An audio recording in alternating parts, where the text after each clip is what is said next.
My heartiest congratulations to Narendra Modi and the BJP and the NDA on this historic day.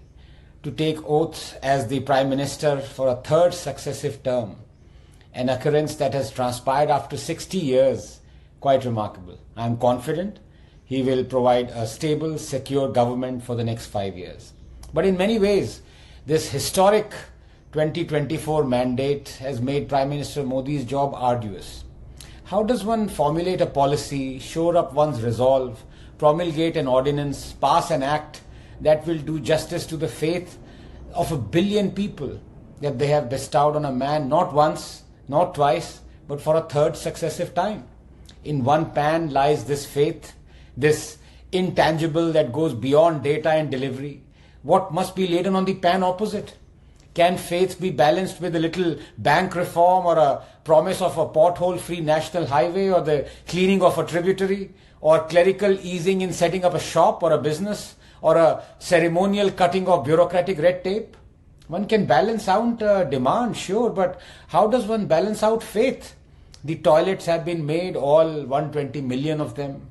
Gas connections supplied, 100 million of them. Health cards distributed, 350 million of them. Micro loans provided, 430 million of them. Homes constructed, 40 million of them. Jobs given, 85 million of them. Bank accounts opened, 600 million of them.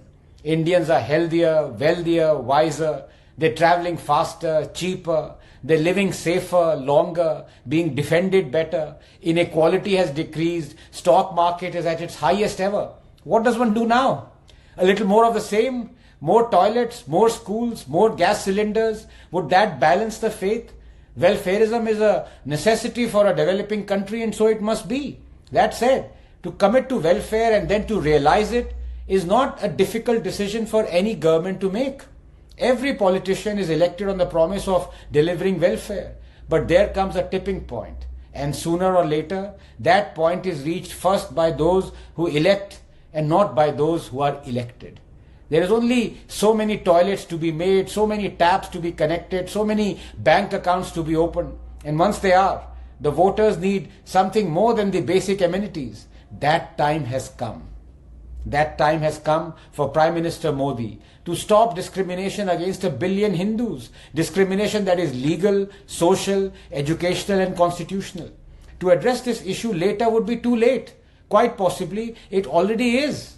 If Modi's first and second terms were to save Indians, toilets, gas, tap water, loans, bank accounts, health insurance, homes, COVID vaccines, Balakot, the third must be one that saves India.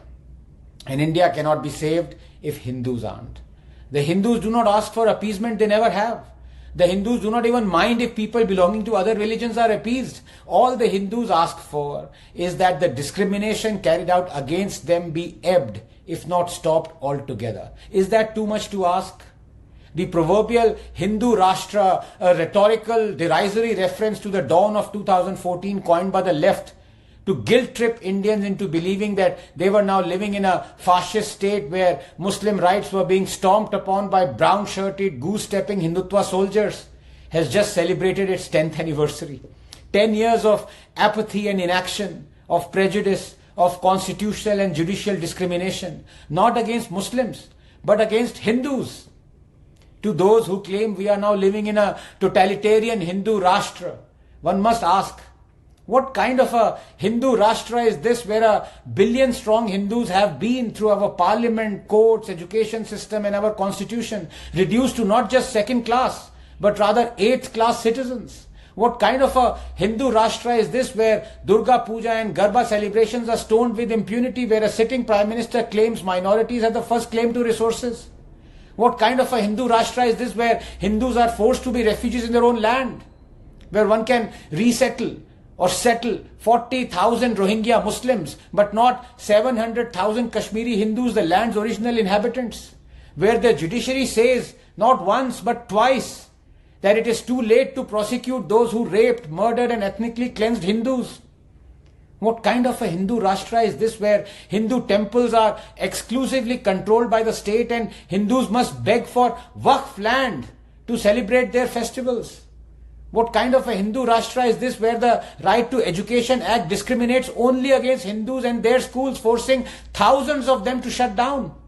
What kind of a Hindu Rashtra is this where genocidal monsters like Aurangzeb and Tipu are eulogized through state-sponsored publications, naming of roads and organizing of festivals? What kind of a Hindu Rashtra is this where a law was about to be enacted through which only the Hindus would have been held guilty in a communal riot even if they were in a minority, for example in Kashmir? What kind of a Hindu Rashtra is this where court judgments like the Sabarimala and legislative enactments like the Hindu Code Bill purport to reform only Hindu religious practices, but dare not touch practices of other religions, and if they do, their decisions are promptly reversed like in the Shah Bano case? What kind of a Hindu Rashtra is this where the Places of Worship Act continues to deny Hindus their legitimate right to correct historical injustices, where the Waqf Act gives overarching powers to Muslims to declare a 1500-year-old Hindu temple to be on Islamic land when Islam is only 1300 years old? If this is how a Hindu is rewarded in a Hindu Rashtra, honestly, he'd much rather be in a Muslim Rashtra, because then at least there'll be no pretense of equality. A kafir will get what he deserves. Prime Minister Modi, I'm sorry, but all religions are not the same. Sarv Dharma Sambhav is a cool aid we and a billion others have been forced to gulp down for generations. It has guilt-tripped us into a downward spiral of self-loathing. Please understand, for India to survive as a plural, all-accepting land, Hinduism and Hindus must survive. And they will not, as long as we have legislations that discriminate against Hindu temples, Hindu schools, Hindu rights, Hindu refugees and Hindu history. The Waqf Act must be abrogated. So must the Places of Worship Act and the Temple Endowment Act. Right to Education Act must be amended. Kashmiri Hindus must be resettled in the valley. Predictably, there would be millions who would oppose this, for they want discrimination against Hindus to continue. This is the means to an end that their religion demands from them in return for heavenly rewards. They will seed and sprout 1,000 Shaheen Baghs. They will block roads, light up campuses, write column yards here and abroad. Let them. You must stand up to them, Mr. Modi. This term, Narendra Modi, you need to fight for our survival, not yours. You need to choose dharma over coalition dharma. Will you? Can you?